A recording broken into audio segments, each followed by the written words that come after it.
Lack of rainfall over several seasons is the most immediate and most visible cause of the current humanitarian crisis in the Horn of Africa. It's really only one of several factors that have led to the crisis. Other factors are longer term.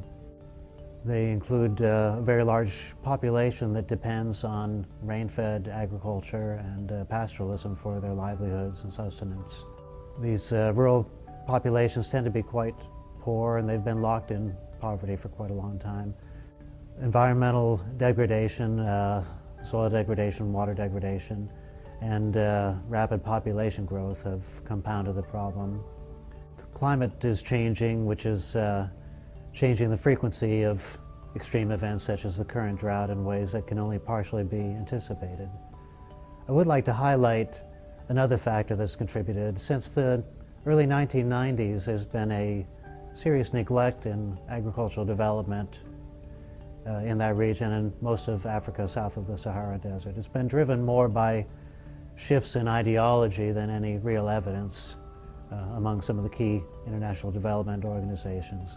But as a result, rural communities across Africa have been trapped in worse and worse poverty and have become more and more vulnerable to the impacts of shocks such as the current drought. And they've become more and more dependent on external humanitarian assistance.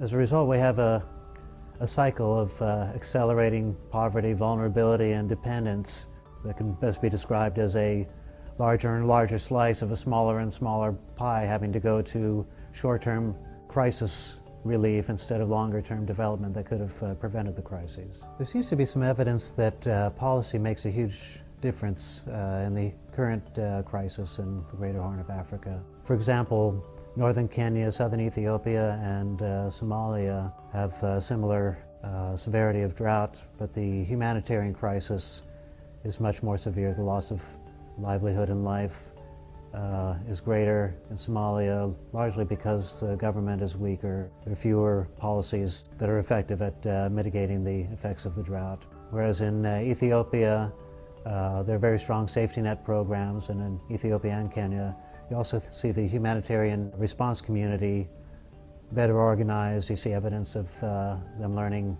from previous droughts, being able to respond more effectively and more proactively to prevent the drought from turning into a humanitarian crisis.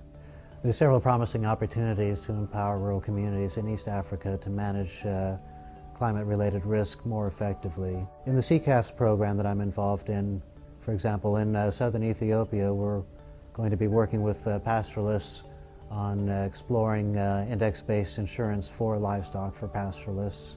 In southern Kenya, we're going to be working on opportunities to enable farmers to use long lead forecasts of rainfall for the upcoming growing season to manage their risk, looking at how to package the information, communicate it more effectively, and link with other decision makers so that farmers have access to the resources needed to adjust their decisions for the upcoming growing season.